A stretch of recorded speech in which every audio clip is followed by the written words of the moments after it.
Alright, we're getting into lesson 3 of this unit, which is relating the first part of similarity with triangles. So, we are now going to apply this to what we've been talking about, working with triangles. And for the objectives, we're going to use the ratio of a scale factor, hope that's a familiar term, to illustrate the concept of dilation. And we're also going to identify similarity transformations and verify properties of similarity. Okay, so as we talked about before, a dilation, it is the same shape as the other, well, the pre-image, but it's a different size. So you can either shrink it or you can stretch the original figure. Just like if you get your eyes dilated, that means they're going to be growing. So we also talked about a scale factor. Remember, it has to do with corresponding sides. So you always want to make sure that you line up, and it's helpful to focus on, in this case, we have like the top right side of each hexagon that we are comparing, but just make sure you're focusing on corresponding parts. Now moving back to triangles, again, please make sure, as we check on similarity, we want to compare the small parts of a figure versus the medium parts, so the 60 and the 144, as opposed to the large side of the others, and the large to large, to help us figure out what we are trying to find when we're trying to get a scale factor. So, okay. Now, here are a few things that we want to consider, having talked about congruent triangles. Now we're going to correlate side, but we're going to call it similarity. Remember, I did say in the last lesson that this tilde represents similarity. So,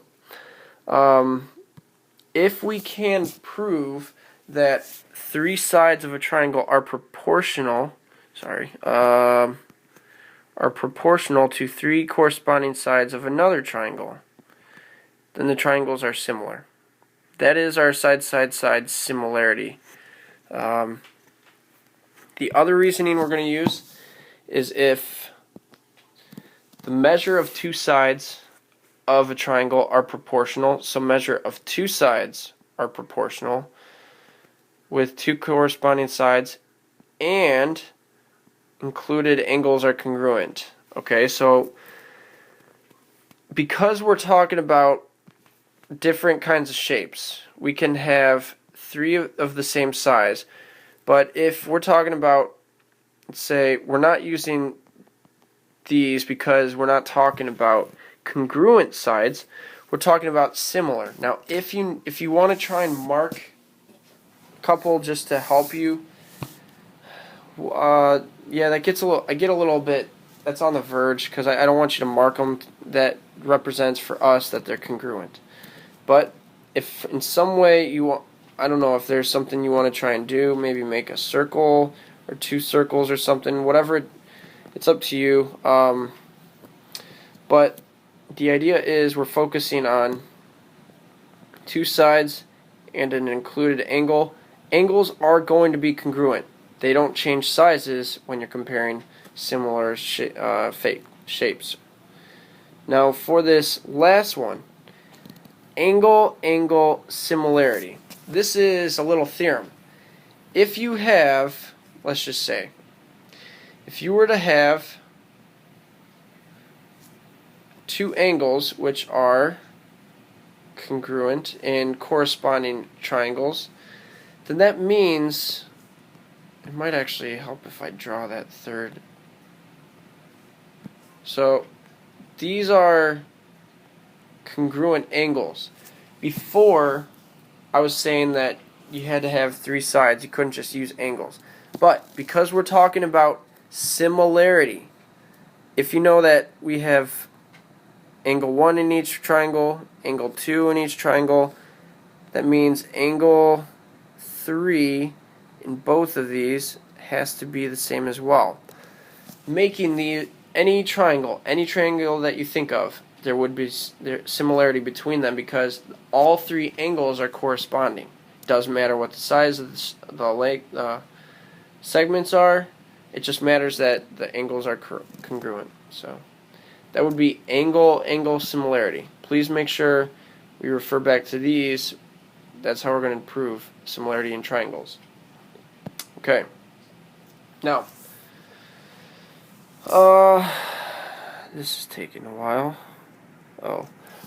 For number 1, we need to state if the triangles are similar. And then if they are, we need to explain how we know this. State how we know, and then we need to complete the similarity statement. There are 3 parts. State if they are similar, so yes or no. 2, how do we know? And 3, let's identify the similarity. Okay. So with number 1, first, we look at these based on, we're not given any side lengths, we're only given angles. So we're looking at just comparing 30 and 30, and then we're also looking at 66 and 66. Based on these, we would say yes, the triangles are, yes, similar. That's first. Then second, how do we know that? That would be angle, similarity. Okay, now step 3, it's at the bottom. Triangle, UVW. UVW. I lined that so I could see it go from the 30 to the 66 degree angle. So that means it's going to be DEF. So triangle UVW is similar to triangle DEF. Just looking back at tests, please make sure that you correspond, like the U and the D, those are like angles, or V and E, both of those are 66 degrees, and W and F, those are the 2 non-marked angles. So please make sure you're very careful with that. Okay, we got our 3 parts. For number 2, this one, again, it says state if the triangles are similar, and also state how we know, and complete the similarity statement. 3 parts once again. Okay, first, are they similar? Now, if you take a look at 36 and 36 versus, in this we have 84 and 84. Both of those are what type of triangles? Isosceles. Okay, so actually you could compare these, or you know what, even if you went back and let's say you compare, I don't know, let's just throw in that you're going to compare 36 and 84. Well, if you were to look at the scale factor, 36 over 84 would be the same as 36 over 84. So you know that these sides are going to be similar. Now, what else do we know? We have a bow tie. These are vertical angles. So, vertical angles are congruent. Are these triangles similar? Yes, they are. How do we know? By side, angle, side, similarity. Cool. And step 3, triangle UVW would be probably UKL. That's what, I mean, I think there might be some, actually, you know what, because this is an isosceles triangle, you have some flexibility. You could say UKL, Or, actually, in this case, what I mean with flexibility, you could also say ULK, because since we have two sides that are congruent, either one would be acceptable. It would just be, this one would be actually reflected onto itself if you're looking at that. So, UKL or ULK would be fine for the last one. Alright. Number 3. Same kind of deal, so let's take a look. First, I'm going to take a look at 40 and 96. Aha! This looks more like the problem that we've been talking about. We finally get to see if they are congruent, or if they are similar. So we have 60 and 144, and we also have, let's throw in some pink. Let's go with 65 and 156. Well, taking a look, let's compare each scale factor.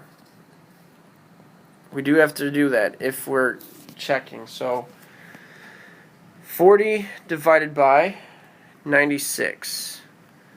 Now, I do know both of these, I'm pretty sure both of these are divisible by, I know that 8 times 12 is 96. So if we reduce both of these by 8, we could get 5 over 12. Okay. If we try the second one, so let's say 1, and for like part 2 here, let's compare 60 over its corresponding part, which is 144. Okay? Getting a little tougher. I do know, however, 60 and 144. If you know your multiplication tables, both of these are divisible by what big number? It's the denominator here, 12. So, divide both by 12, and actually you get 60 divided by 12 is 5, and 144 divided by 12 is 12. So 5 over 12. So far, they're looking good. Come on, we need one more. Just one more. Let's check number 3. Maybe you might have beaten me to it, but now we're on to 65 over 156. Okay. A little trickier. Looking at this. Oh, you know, the difference from 6... If we look at this, maybe you might say I pulled this out of thin air, but 65 and 156, both of them, believe it or not, to go from 60 to 65, that's where you take 5 and add more. So this is actually divisible by 13. You may ask how. Well, if we just jump up 1 from 12, we get to 13. Now also, 144 plus 12 is 156. So both of these are divisible by 13. Sure enough, we would have 5 over 12. So some of you may be like, wait, what? Where'd you get that? Sometimes you got to play around with numbers. 65 over 156, though, I assure you, it does reduce to 5 over 12. So, we can see that those three agree. And going back to our three-part answers, first, are these similar? Yes, they are similar. By what means? By side similarity. Haven't gotten that yet. And 3, that would be bottom here. Part 3, triangle FGH. So looking at that, we have FGH. So, I mean, whether you look at green, purple, going from, that would be UVW if I'm looking at it that way. One of the hard parts may actually be identifying how to list corresponding parts. And one of the things, so I said UVW. One of the things I might recommend is, well, the best thing you can do is maybe search for a pattern. 96 to 156, just looking at this, smallest to biggest. Looking at where we went smallest side to biggest side in the other triangle as well. So, yeah, any patterns you can find are greatly appreciated in math. Okay. Next, number 4. Again, we need to state if the triangles are similar. So, here we have, what do we notice? Looks like an X. That's my hint that we have vertical angles. We already know we have angles congruent. Now if we are to take, let's say we take 24 and compare it with what is its corresponding side? 32. Okay, so checking the scale factor since we are given sides. 24 divided by 32 reduces to, both of these are divisible by 8. So if we divide both by 8, we get 3 over 4. There's a scale factor for the top. Let's try comparing 39 and 52. Okay, 39 and 52.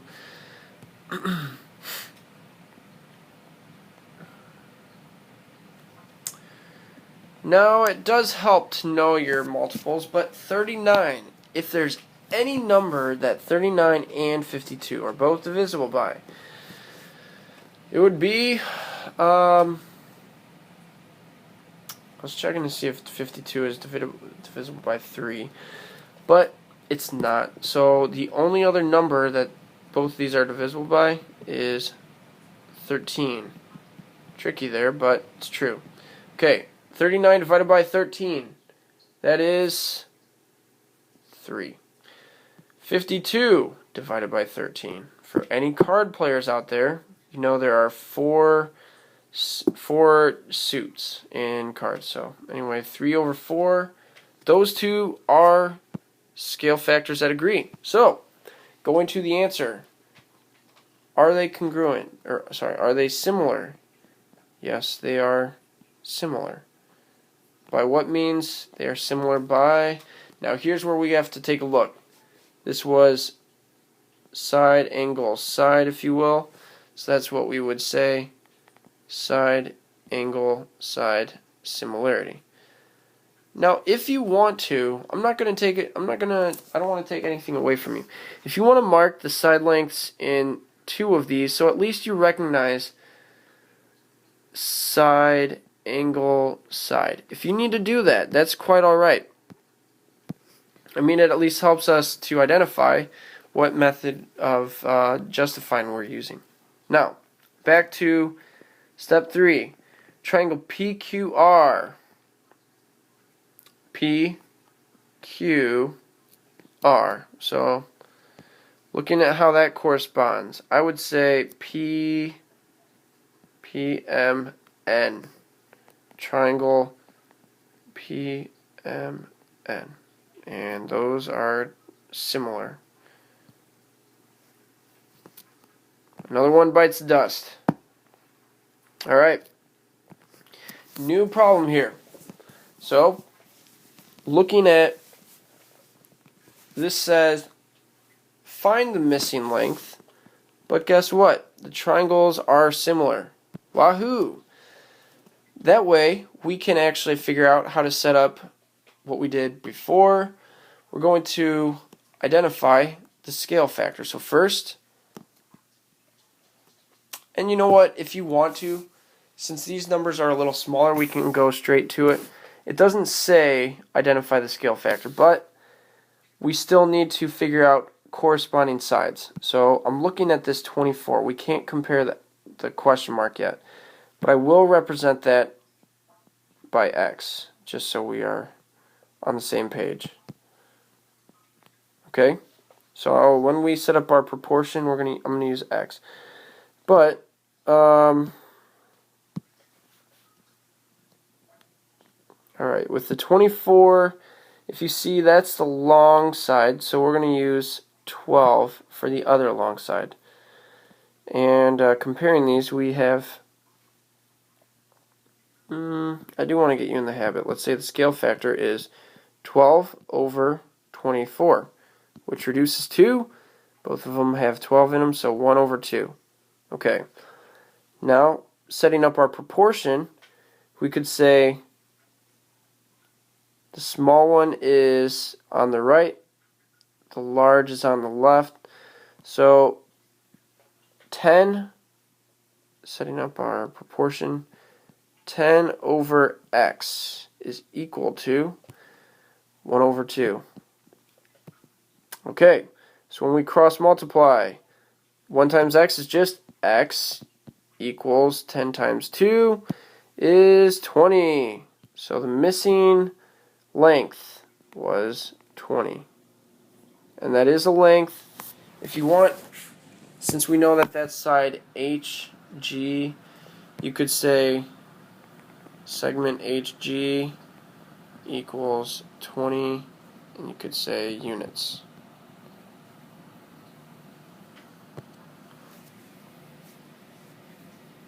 Okay, so going back to what we did in the last lesson, I want you to first find the scale factor, because it made it really easy for us to solve part 2.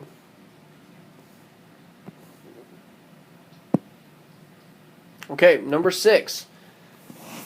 Now, if you get overlapping triangles like this, sometimes it may be easy, sometimes you may not think so. But let's take a look at what can we identify.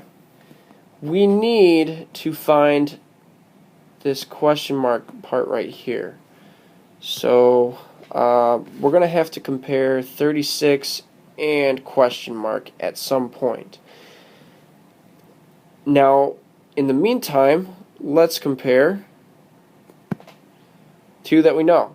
I want to use smaller numbers, so let's say we compare 21 with its corresponding side of 98. Okay. So first, if these triangles are similar, then we can say scale factor is 21 over 98. I don't know much, but I do know that both of these, 21, you normally, if you look at what are the factors of that, let's think, you got to try 7. So let's say 7. I think 7 goes into 98. 21 divided by 7 is 3. 98, 7 goes into 9 once. 9 minus 7 is 2, so we're looking at 28. 28 divided by 7 is 4. So, actually, that scale factor is 3 over 14. Not an easy one, but it's still helpful, because we're going to use that in step 2. Because now we're going to compare the blue segment, the 36 and the question mark. And again, let's use, I don't know, let's just use x. Let's run with it. So, we can say 36 over length of x is equal to 3 over 14. Okay. Now when we cross multiply, we get 3 times x is 3x equals, and then 36 times 14. Oh boy, that is not a small one. I know 10 times 36 is 360.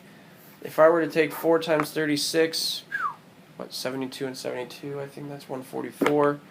So 360 plus 144, that's 504. Man. Okay. Could check my work. I think I got it. So 3x equals 504. Now, solving. Divide both sides by 3. And x equals, 3 goes into 5 once, with the remainder 2. So 20 divided by 3 is 6, remainder 2. 24 divided by 3 is 8. X equals 168. And that, I assure you, is correct. So, you could say, find the missing length. Segment, let's call it CA or AC. Either one. Summertime, let's call it AC. Or maybe if you're looking to be in California, you'd say CA. Segment CA is equal to 168 units.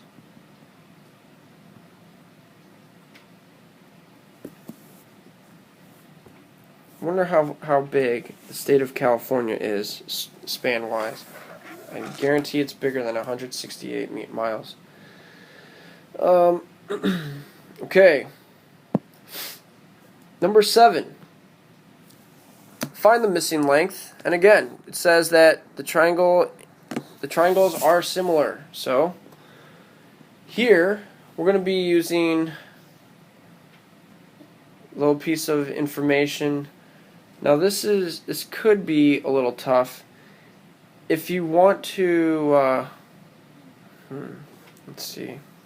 Trying to make sure that we get corresponding sides. We know that we have vertical angles. And just looking at this, I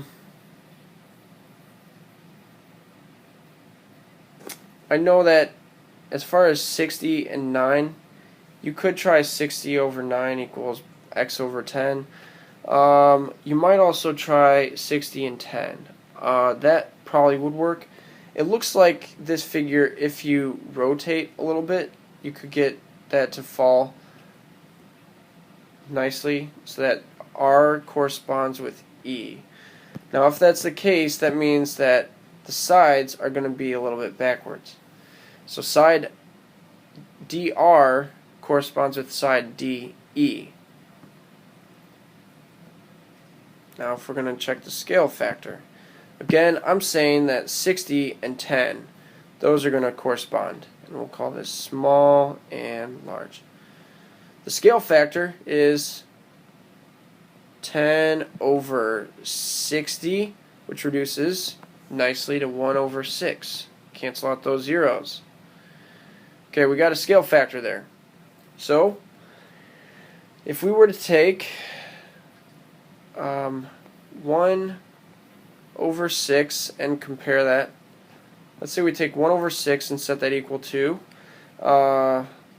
9 is the smaller, so we'll say 9 over x. Well, if we cross multiply, we get x equals 9 times 6 is 54. So x is 54. Now, I want to pause for a second because I know some of you may have, your brain might have paused as well and been like, wait, can I do it the other way? Well, let's take a look. Let's say if you wanted to take, maybe you wanted to compare 9 and 60 instead.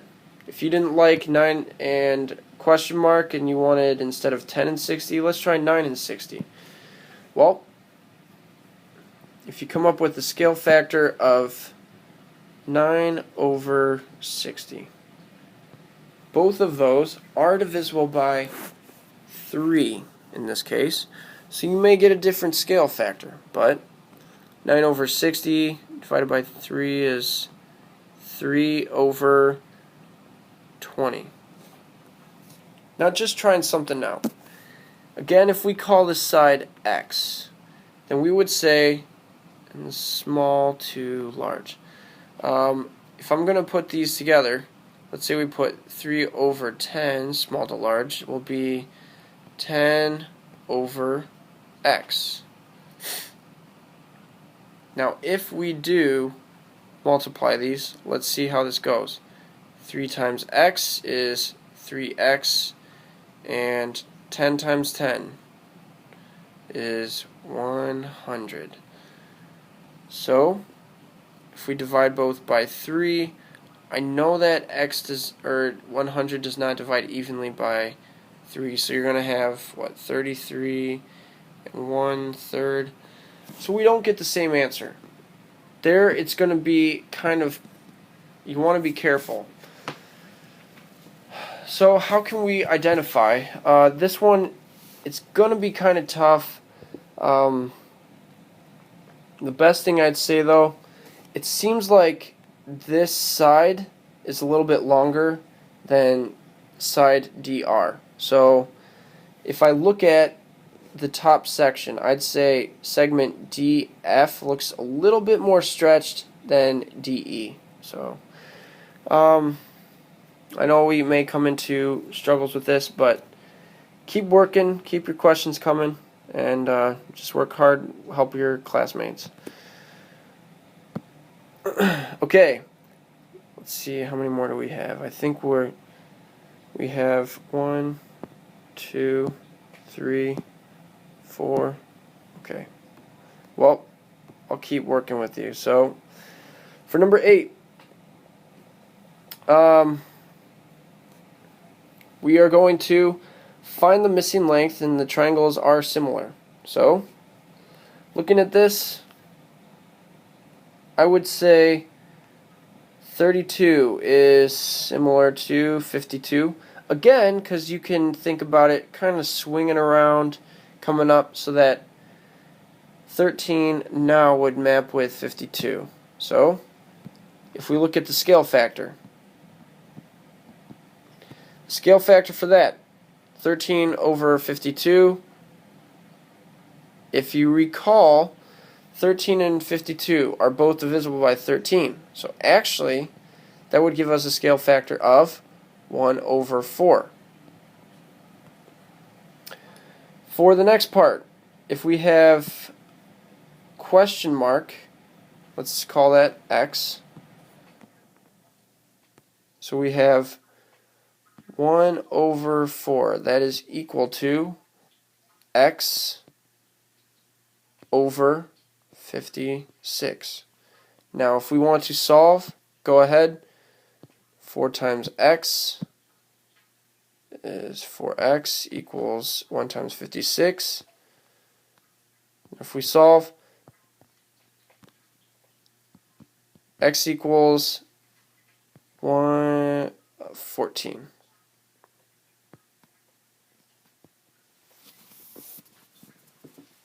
Okay.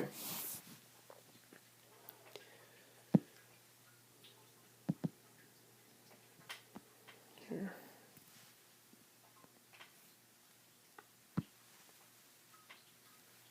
Okay, now for number 9.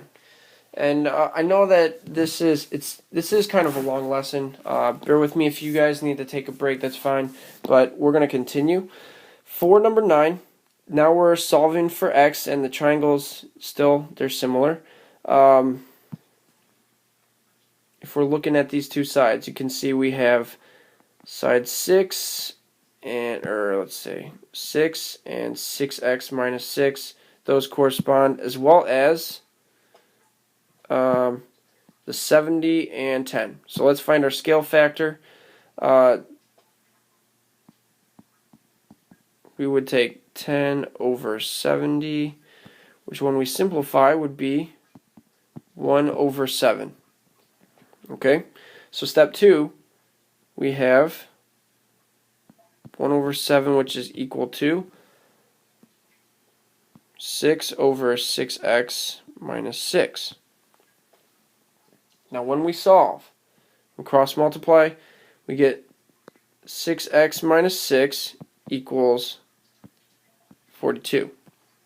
Solving here,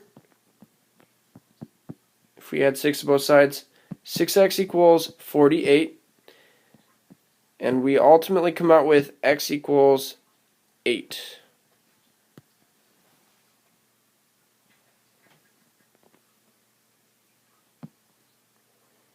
Okay, number 10. For this, it looks like, here I'm trying to fix this. I would say that it is a little hard to tell, but I would actually say that these two triangles are pointing out on the right. It looks a little more pointy on the right. So let's try that. And I'm sorry, I know it is a little bit tough to maybe identify that, but in that sense, we can compare the 91 and the 39. So, looking for the scale factor, we'd have 39 over 91. Now, it may be helpful to remember that 39 is divisible by 13. So if we divide both of these, let's see, I think 13 goes into 91 as well. And actually, let's see, we get 39 divided by 13 is 3. And we take 91 divided by 13 is 7. Okay, there's our scale factor.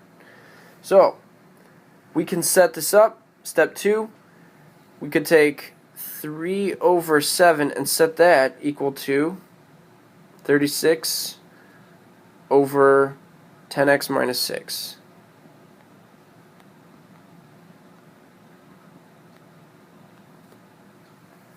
Okay, so, sorry about that, but if we cross multiply, jeez, this is getting pretty tiny. We have 30x minus 18 equals 7 times 36. That comes out to 252. Okay. Now, if we add 18 to both sides, we get 30x equals 270. Cool. If we divide both sides by 30, we get x equals 9. Alright. We found the value of x. Thank goodness. Yeah, I know this is a long lesson. I hope you guys are doing alright.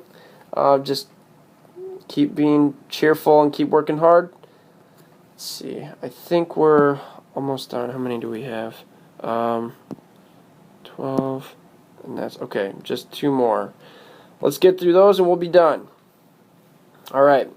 Now, if you know, I see a little bit of a shortcut here. 14 and 14. Those are congruent. Guess what? 6x minus 2 is going to have to be equal to 28, because those are congruent as well. You want to try a shortcut? Let's do it. Save us a step or two. Well, if these two are the same, these two need to be the same. So, 6x minus 2 equals 28, and I feel like with a close to a 40-minute lesson, you guys deserve a little cheat or two. So, okay. If we add 2 to both sides, 6x equals 30. Now we divide both sides by 6. X equals 5. Cool. We're getting there. Last one. Okay. So, comparing these, since we're given the 2 parts, see how we have a small side? Let's compare that with the other small side. So we have 16 to 104 versus 26 to 32x plus 9. So, looking at the scale factor this time, I'm going to have to refer back to that. 16 over 104. Both of those. Alright, I believe that both of these are divisible by 8. So let's give it a try. So if we divide both of these by 8, 16 divided by 8 is 2. And if we take 104 and divide that by 8, 10, I know 8 goes into 10 once. 10 minus 8 is 2. So 24 divided by 8 is 3. 2 over 13 is the scale factor there. Now, going to the last step, if we take 2 over 13 instead of equal to. The small one is the one on top, so the large will go on the bottom. Okay, that means we're going to take 26 over 32x plus 9. Home stretch, let's do it.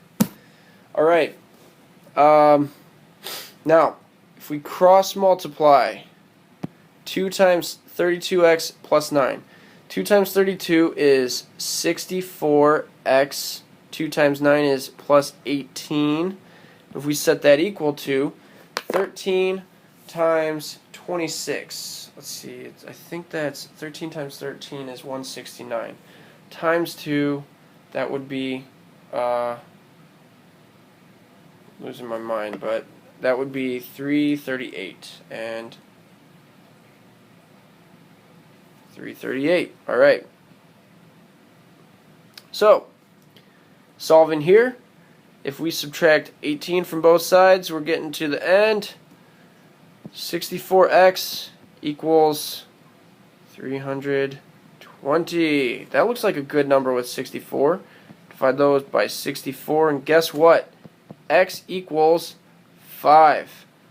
Victory! Alright, we made it.